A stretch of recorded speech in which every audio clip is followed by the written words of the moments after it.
네, 인사 올리겠습니다.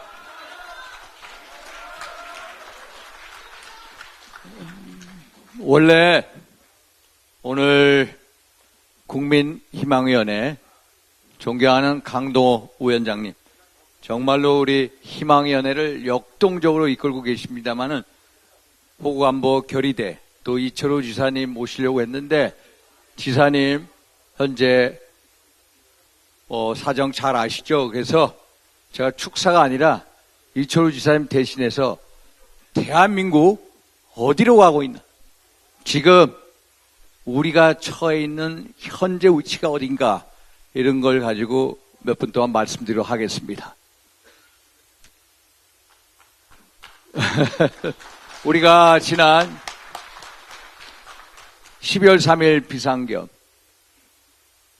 민주당 묻지도 따지도 않고 무조건 내란이다 규정을 했습니다.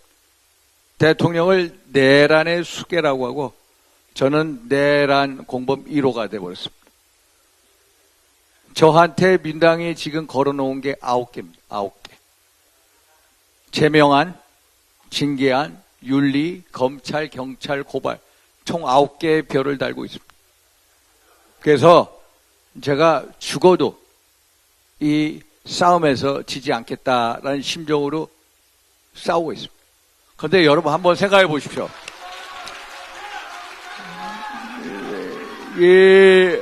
아니 대통령이 국헌을 문란할 목적으로, 아니 나라를 망가뜨릴 목적으로 내란 폭동을 했다. 여러분 동의하십니까? 아니죠 여러분. 내란 아닙니다. 절대로 내란 아닙니다. 형법 87조의 내란죄에 대한 정의가 있습니다. 국토를 참절하거나, 참절이라는 게 뭐냐면은 대한민국 영토의 일부 또는 전체에서 국가 권력을 배제할 목적으로, 이게 참절할 목적. 또한 나는 국헌을 문란할 목적으로 폭동을 일으켰다.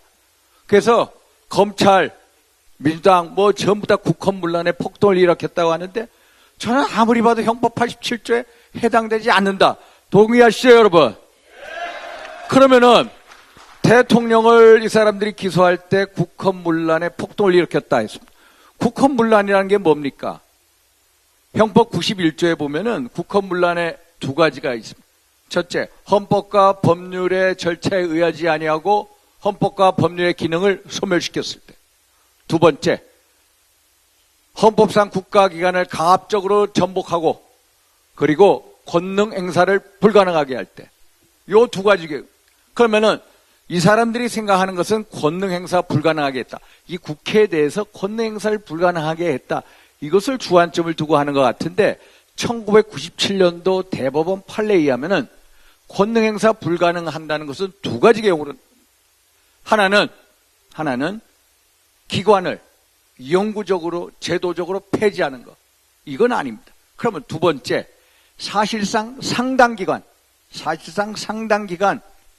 기관의 기능을 못하게 할 때, 이겁니다. 그러면은 우리가 12월 3일 그 당시를 한번 돌이켜 보십시오. 그 당시에 국회에 군인들이 들어왔다 몇 시간 만에 2시간 반 만에 나갔습니다. 그럼 이것을 사실상 상당 기간 못하게 했냐. 대통령이 예를 들어서 국회 기능을 무력화하라는 지시 있었습니까? 없었죠 여러분? 없었습니다. 헌재에서도 그런 얘기가, 직접 체포 지시 없었습니다. 그래서 저는 기본적으로 내란이라는 그 프레임에 우리가 민주당이 쳐놓은 덫에 깔려있다. 그래서 이건 아니다라고 해서 제가 12월 11일 날 긴급 현안 질의에서 박성재 법무장관을 상대로 해서 나는 이것을 내란이라고 도저히 이해가 안 된다, 이런 식으로 계속 얘기를 던졌어요. 그러면은 우리가 헌법 77조에 보면은 대통령은 전시사변 이에 준하는 국가 비상사태, 비상계엄을 선포할 수가 있습니다. 전시사변 이에 준하는 국가 비상사태. 그러면은 이게 국가 비상사태냐? 그럼 대통령이 느끼는 국가 비상사태하고 저희들이 느끼는 거하고도 엄청난 온도 차이가 있다는 걸 느꼈습니다. 한번 보십시오. 지금까지 민주당이 윤석열 정부 32개월 동안 탄핵을 몇 차례 했습니까? 29차례 했습니다. 29차례. 탄핵을 하니까 자동으로 사퇴한 분들도 많았죠.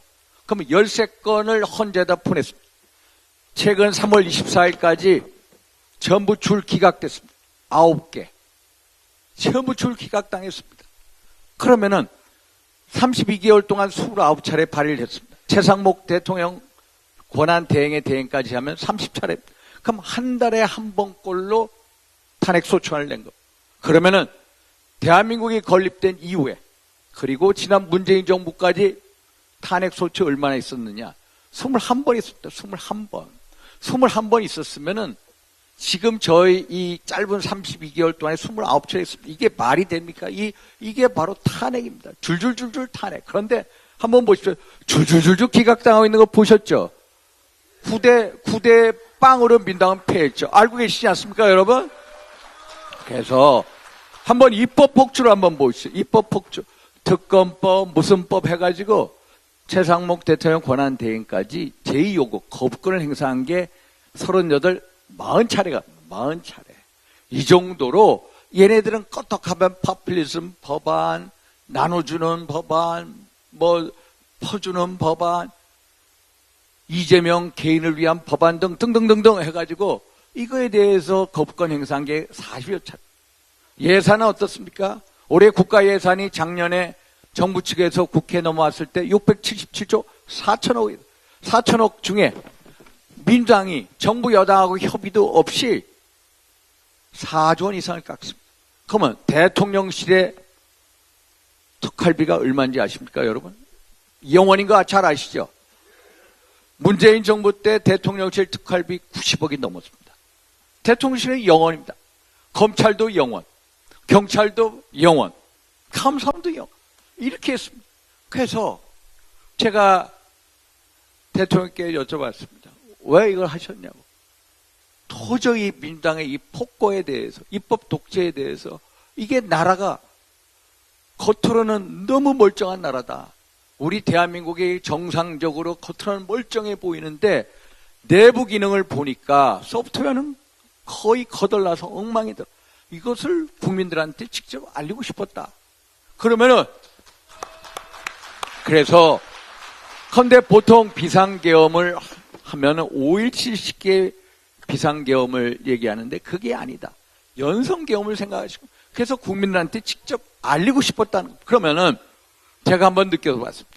대통령은 저 야당, 무지막지한 야당을 맨 전선, 최전선에서 맞대 싸웁니다. 감사원 정도 탄핵하고 국방부 장관도 행안부 장관도 방통위원장도 감사원장 세상에 이런 민주당 봤습니까? 이게 결국은 사실상 내란 행위를 한 게 아닙니까, 여러분? 맞죠? 이게 바로 정책 모반 행위입니다. 결국 이 사람들은 뭐냐? 이 사람들은 윤석열 정부의 기능을 심정지시켜서 마비시키는 게 목적입니다. 그래서 빨리 탄핵을 시키든지 내쫓든지 해가지고 이재명, 하도 사법 리스크가 많은 이재명을 빨리 대통령으로 만들겠다. 이게 목적 아닙니까, 여러분? 다 동의하시죠? 그러면은 우리가 한번 생각해 보시죠. 우리가 그러면은 대통령이 이 비상계엄에 대해서 내란이 아니다. 우리 허영 경희대 명예교수, 중앙대 이인호 교수, 국민대 이호선 교수 많은 분들이 말씀하시고 계십니다. 그러면 한번 보십시오. 허영 경희대 명예교수님은 대한민국 헌법학계 최고 태도. 제가 80년대 대학을 다닐 때 대한민국 최고 헌법학계 태도 3인방이 있었어요. 김철수, 권영성, 허영. 김철수, 권영성 교수님이 자꾸 하셨습니다. 이분이 뭐라고 하시냐? 세계 헌정사를 공부를 해봤는데 대통령의 국가 긴급권 행사를 해서 그게 과잉이라고 해서 처벌받은 내란죄로 처벌받은 역사는 한 건도 없다라고 얘기합니다. 한 건도 내란죄로 처벌받은 사례가 없다. 여러분 또 하나 이인호 교수 중앙대 교수가 뭐라고 하냐면은 비상계엄은 고도의 통치행위다. 고도의 통치행위에 대해서는 사법자제를 해야 된다. 사법자제라는 게 뭐냐면 법으로 처벌할 수 없다라고 주장을 합니다. 그러면 여러분 쉽게 한번 설명해 드리겠습니다. 국회가 지금까지 윤석열 정부 29차례 탄핵소추안을 발의했습니다. 지금 9번 9전 9패 민주당입니다. 그러면 민주당이 그렇게 탄핵 소추안을 내고 국가 예산을 써서 변호인단 제가 알기로 4억 6천만 원 지불했습니다. 그리고 국가 기능이 행안부 기능, 행안부 장관이 있습니까? 없습니다. 법무장관 없습니다. 지금같이 전국적인 산불 사태에서 어떻게 행안부가 국가 재난안전대책기구 만들고 그걸 띄어대는 못 되게 정말로 국가 기능에 엄청난 영향을 미치지 않습니까, 여러분? 그런데 이 많은 피해에 대해서 국회의원이 책임을 집니까? 안 지죠, 여러분. 안 집니다. 여러분 한번 또 보십시오. 국회에서 저희 같은 사람들이 법안을 만들었는데 그 법안의 피해자분들이 하도 많습니다. 그래서 6개월 후에 의원법률 심사 제청하니까 헌법재판소에서 야, 이것은 잘못된 법안이야 해가지고 의원법률 심사 판단이 내려져. 그러면 여러분, 지난 6개월 동안 국민들이 그 법안 때문에 많은 피해를 입었습니다. 그 피해를 입은 사람들한테 국회의원, 법률제정권자가 손해배상을 묻습니까? 아닙니다. 국회의원들이 처벌받습니까? 처벌 안 받습니다. 이거하고 똑같은 게 대통령의 비상계엄이라는 겁니다. 이게 이해가 되시죠? 그래서 많은 헌법학자들이 대통령의 비상계엄은 국회의원이 탄핵소추권, 법률제정권을 독점적으로 가지고 있듯이 대통령의 비상계엄이라는 것은 대통령의 고유의 전속 권한으로서 사법 자제를 해야 된다. 처벌하지 말아라고 얘기를 하는 거예요. 이게 가장 중요한 포인트입니다. 그러면은 대통령과 탄핵 구속 사태의 본질이 뭐냐? 저는요, 제가 12월 초 중순부터 광장에 나가서 싸운 이유는 이것이야말로 대한민국 체제수호 전쟁이다. 대통령이 탄핵, 구속, 한번 보십시오, 여러분. 공수처는 내란죄에 대한 수사권이 없습니다. 내란죄에 대한 수사권은 경찰이 있습니다. 경찰이 있는데 공수처가 내란죄 수사권을 하면서 뭐라고 합니까? 야, 대통령이 직권남용을 했으니까 직권남용을 가지고 내란죄를 소명하겠다, 수사하겠다. 그런데 내란죄하고 직권남용죄는 엄연히 다릅니다. 범죄 구성 요건이나 범죄의 성질이나 범죄의 중대성이 워낙 다른 법안입니다. 완전히 다릅니다. 범죄 유형이 다릅니다. 그런데 이게 말이 안 되는 거예요. 왜? 대통령 헌법 84조에 의해서 직권남용죄로 재직 중에 형사상 소추를 받지 아니한다라고 되어 있습니다. 그러면 이게 잘못된 거예요. 그러면 이 사람들이 어떻게 합니까? 대통령을 어떻게든 체포를 해야 돼, 공수처가. 그때 여러분들 느끼실 거예요. 왜 대통령은 수사기관에 왜 안 나가느냐? 예를 들어서 보수 언론에서 그러는 거예요. 동아일보 같은 데서 왜 수사기관에 안 가느냐? 내란죄에 대한 수사권이 공수처가 없기 때문에 제가 말린 겁니다. 저는 가시면 안 된다고 그랬습니다. 왜? 맞죠, 여러분? 내란죄에 대한 수사권이 있는 정당한 기관이 출석 요구를 할 땐 가셔야 되지만 공수처에 대해서는 수사권이 없기 때문에 가시면 안 된다. 이렇게 말씀드렸습니다. 그런데 여러분, 저희가 알게 된 사실, 제가 1월 초에 중앙지법에다가 대통령에 대한 영장을 청구했다가 기각당한 것을 제보를 받았습니다. 제보를 받아다가 그래서 계속 얘기했어요. 공수처나 중앙지법한테 이실직고해라. 안 하는 거예요. 은폐하는 거예요. 그런데 우리가 수사기록이 7만 페이지인데 거기서 보니까 느낀 거예요. 12월 6일 날, 12월 8일 날 공수처가 대통령을 피의자로 한 통신영장을 중앙지법에 청구했다가 기각당한 겁니다.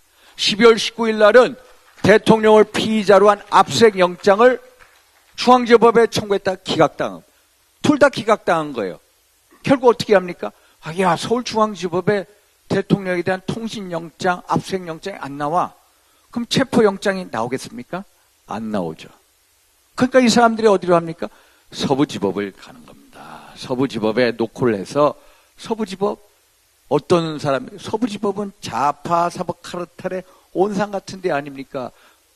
지난번에 정계선 서부지법 원장 출신이죠. 우리법연구회죠. 지금 마은영 아시죠? 우리법연구회 서부지법 부장판사 출신이죠. 거기에 보니까 우리법연구회 출신들이 많은 겁니다. 거기에 체포영장을 넣은 겁니다.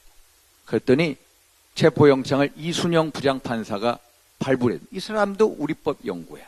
우리법 연구야. 그래서 1월 3일 날 대통령 관저에 압수수색하러 들어온 겁니다. 체포영장을 집행하러 들어온 겁니다. 그런데 제가 그때 뛰어갔습니다. 뛰어갔는데 놀란 것은 55 경비단 국방부 수방사령관 지하에 있는데 다 흩어졌습니다.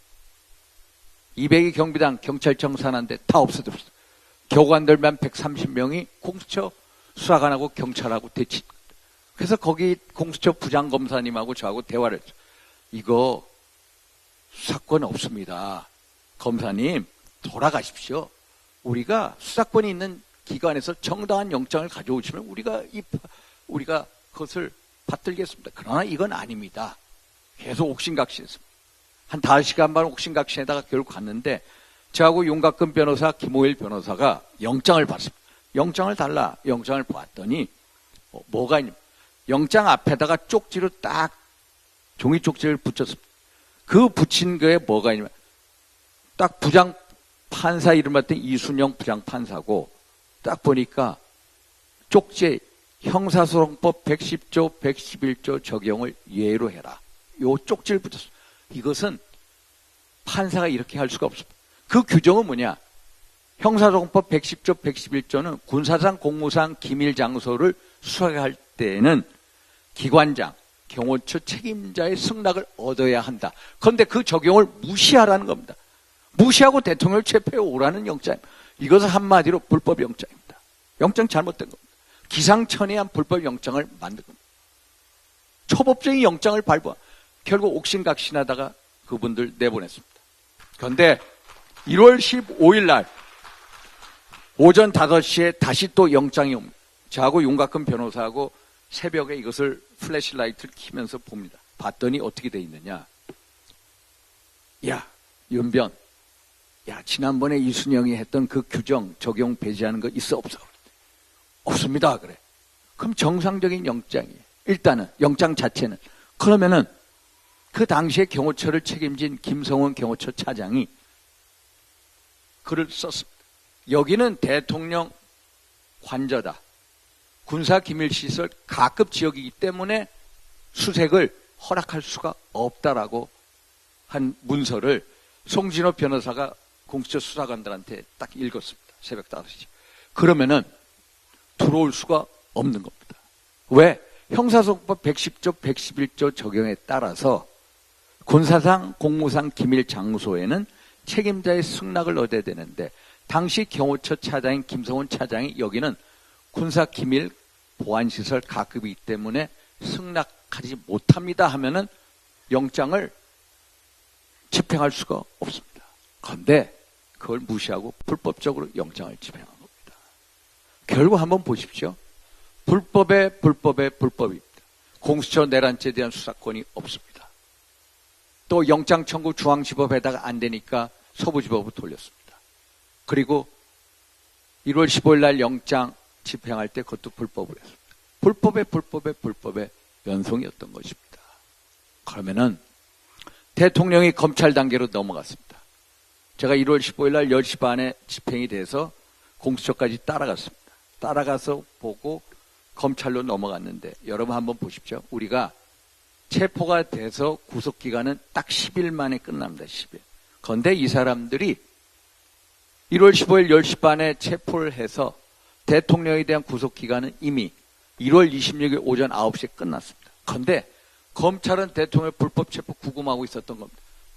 석방을 했어야 되는 거예요. 그런데 불법 체포 구금한 상태에서 기소를 또 한 겁니다. 1월 26일 오전 7시. 여기도 불법입니다. 그래서 지난 3월 7일 서울중앙지법 형사25부 지기현 부장판사가 이미 구속기간이 만료됐다. 그런데 어떻게 기소를 하느냐. 잘못됐다 해가지고 구속 취소 결정이 내린 겁니다. 만약에 이 구속기간 10일이라는 시간 카운트한 게 잘못됐다고 할지라도 내란죄에 대한 수사권이 공수처가 있는지 불명확하다. 두 가지 이유 때문에 구속 취소 결정이 내려진 겁니다. 결국 여러분 한번 보십시오. 불법의 그럼 헌법재판소는 어땠습니까? 헌법재판소 한번 보십시오. 문영배, 정계선, 이미선 다 우리법 연구입니다. 그렇죠? 우리가 12월 14일 날 탄핵안을 못 막았습니다. 못 막았습니다.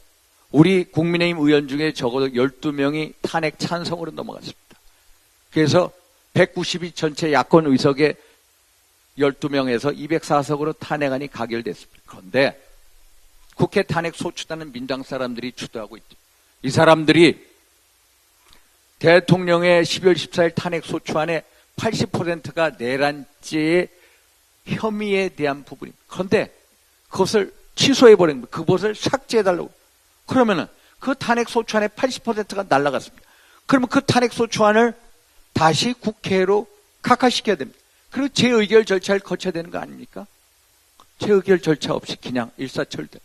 안철수 의원 같은 경우에 만약에 그런 식으로 80%가 내란죄 부분이 빠졌다면 탄핵안 반대했을 거다라고 얘기합니다. 에? 그리고 헌법재판소가 지금까지 법을 위반한 게 스스로 24조, 32조, 40조, 51조를 위반합니다. 예를 들어서 이런 식입니다. 헌법재판소법 32조에 보면은 수사 중인 재판주의 사안에 대해서 수사기관의 자료를 송부촉탁 요구를 할 수가 없습니다. 그런데 국회 탄핵소추단이 헌법재판관 문영배 등등한테 요구합니다. 검찰의 주요 증인들에 대해서 검찰 진술서를 달라 하니까 그걸 들어주면 안 되는데 들어줍니다. 사보는 괜찮다 해서 들어줍니다. 이것도 헌재법 의원. 헌재법 40조에 보면은 탄핵 심판은 기본적으로 형사소송법의 규정을 준용한다라고 되어 있습니다. 그러면 여러분, 우리가 형사재판할 때 중요한 게 있습니다. 2020년 형사소송법 개정이 돼서 312조에 보면은 우리가 수사기관을 갑니다. 거기서 막 강압에 의해서 진술 잘못해. 야, 이거 진술 잘못했는데? 그걸 가지고 재판에 가서는 야, 이거 내가 잘못 진술한 거야 하면은 증거 능력을 인정을 안 합니다. 재판에서 다시 시작합니다. 이게 2020년 개정된 형사소송법 312조입니다. 그런데 이진우 수방사령관 등 주요 증인들이 야, 이거 잘못 진술한 거다. 이것은 부동의합니다. 하는데도 헌재는 무슨 소리냐? 2017년도 박근혜 대통령 재판 때도 이런 경우에 인정을 안 해줬다 해가지고 결국은 증거 능력을 인정을 해버립니다. 이것도 이런 식으로 헌재가 헌재법 스스로 위반한 사례가 10차례가 넘습니다. 그래서 아까 말씀드린 허영 경희대 명예교수는 헌재가 이런 식으로 10차례나 위반했기 때문에 국민의 신뢰를 잃어버려서 결국 헌재가 가루가 될 거다라고 경고를 합니다. 결국 여러분 보십시오. 헌재가 스스로 적법 절차의 원칙을 어겼습니다. 절차적인 적법성을 어겼습니다. 그러면은 당연히 기각 각하 대상이 돼야 되는 겁니다. 그런데 이런 식으로 재판과 탄핵 심판이 진행되는 건 뭡니까? 최근에 이재명에 대해서 11월 15일 징역 1년 집행유예 2년의 1심 선고가 나왔습니다. 그런데 3월 26일 서울고법 형사 6-2부 최은정, 이예슬, 정재호 부장판사 3사람이 무죄를 때렸어요. 무죄. 거기에도 또 정재호 판사는 우리법연구회. 한번 보십시오. 오동훈 공수처장 우리법연구회 후신인 국제인권법연구회. 1차 체포영장 공수처에서 서부지법 발부한 이순영 부장판사 우리법연구회. 1월 19일 오전 3시 대통령에 대한 구속영장을 발부한 차은경 부장판사 우리법연구회. 아까 말씀드린 정계선 마흔여 우리법연구회 서부지법. 문영배 이미선 우리법연구회. 심지어 요번에 이재명 서울고법 2심 항소심 무죄로 한 정재호 우리법연구회. 그럼 한번 보십시오. 우리법연구회가 대한민국에 한 120명도 안 됩니다. 그런데 대한민국 법관이 몇 명이? 3,000명입니다.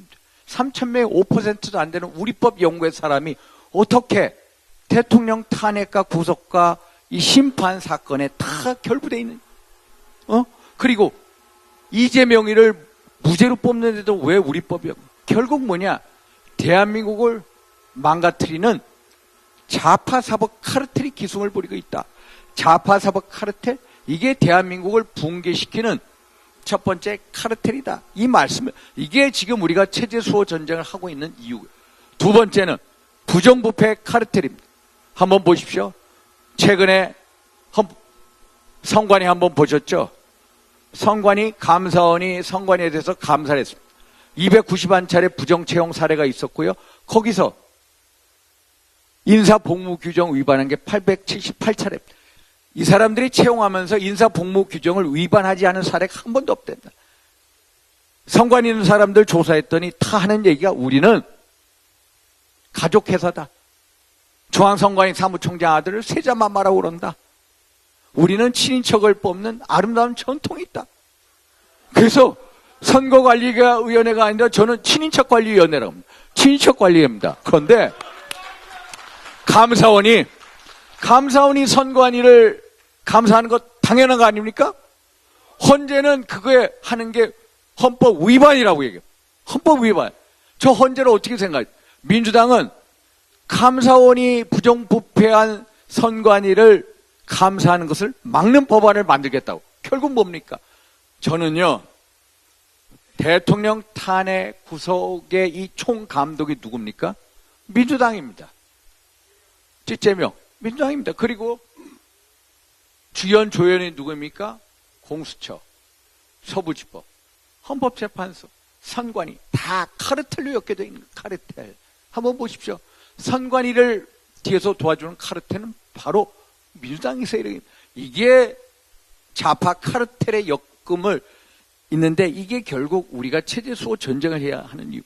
마지막 끝내겠습니다만 다음은 종북 주사파 카르텔입니다. 우리가 2016년도 박근혜 대통령 탄핵 때 민노총이 내걸던 구호 아시죠? 한미동맹 철폐해라. 주한미군 철수해라. 그렇죠? 한미 군사훈련 폐지해라. 연방제 통일하자. 국가보안법 폐지하자. 그때 그 기억 다 가지고 계시죠? 지난 대통령이 취임한 이후에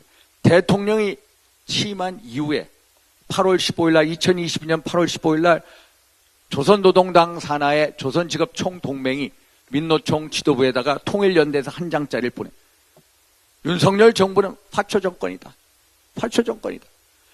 한미 군사훈련은 북침 전쟁 연습이니 단호하게 친문계 보호래. 이게 바로 북한의 치료물. 이 민노총 사람들, 민노총의 조직제기 국장 성모 씨, 북한으로부터 100여 차례 넘는 지령문을 받고 캄보디아 같은 데서 북한 간첩들 만남. 작년 11월에 징역 15년 1심 법정 구속됐. 최근에 같은 간부들, 민노총 간부들 징역 5년 7년 법정 구속됐습니다. 겉으로는 멀쩡한 단체지만은 뭡니까? 체제 전복 활동을 한 겁니다. 결국 이런 3대 카르텔 한번 보십시오. 좌파 사법 카르텔, 부정부패 선관위 카르텔, 총북주사파 카르텔. 이게 바로 반국가 세력 아닙니까, 여러분? 안 그렇습니까? 대통령께서 말씀하시는 반국가 세력의 실체가 역설적으로 12.3 비상계엄을 통해서 드러난 겁니다. 왜 젊은이들이, 제가 3월 26일 날 밤에도 남태령을 넘어오는 전농이 농민단체입니까? 농민단체는 아닙니다. 트랙터 60대를 가지고 남태령 고개를 넘는다고 해가지고 민노총 조직원 1000명이 모여있는데 우리 우파 애국시민들이 거기서 반대하고 있는 겁니다. 300~400명이 모였는데 제가 거길 뛰어갔습니다. 그런데 제가 현장 가서 늘리는 것은 거의 태반 이상이 젊은 친구들, 젊은 사람이 나가서 밤새도록 싸웁니다. 왜 젊은 사람들이 이렇게 앞에서 싸웁니까? 드디어 반국가 세력의 정체를 알았기 때문입니다. 안 그렇습니까, 여러분? 맞죠, 여러분? 그래서 우리는 대통령께서 이런 말씀을, 야, 윤희연, 네가 가면 꼭 얘기해줘. 어떤 얘기 할까요? 야, 자유는 자유를 지키려고 하는 의지와 책임의식이 있어야 된다. 그 의지와 책임의식을 망각하는 순간 바로 그 자리에 공산 전체주의 그리고 파퓰리즘이 치고 들어온다. 그러면 자유를 다 빼앗겨. 그래서 자유는 자유를 지키고자 하는 의지와 책임의식이 있어야 싸워야 된다. 맞습니까, 여러분? 그래서 우리는 이제 결론 내겠습니다. 우리는 체제 수호 전쟁을 하고 있는 겁니다. 이것은 제가 보수냐, 중도냐, 진보냐를 뛰어넘는 대한민국 이 체제를 지키느냐, 못 지키느냐의 싸움이다.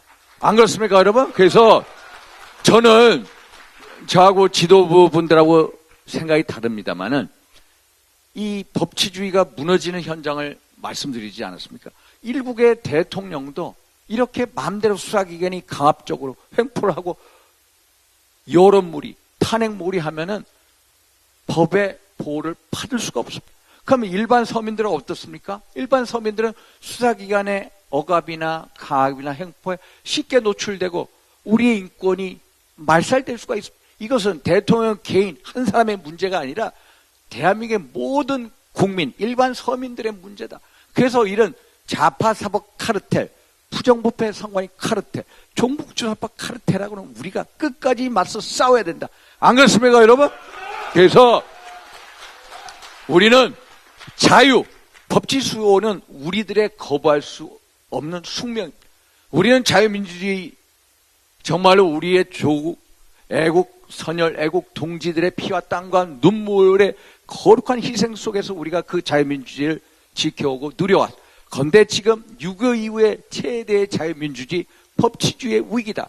이 위기를 우리가 똘똘 뭉쳐서 싸워야 된다. 가만히 보고 있어서는 안 돼. 그게 바로 윤상현이 광장에 뛰어나간 이유고요.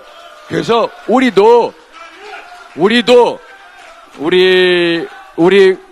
국민의 힘도 좀 더 전투적인 애국주의, 국민희망위원회가 나서서 전투적 애국주의로 나서서 자유민주 체제를 끝까지 지키자. 맞습니까, 여러분? 맞죠, 여러분? 강동호 위원장님 감사합니다. 감사합니다.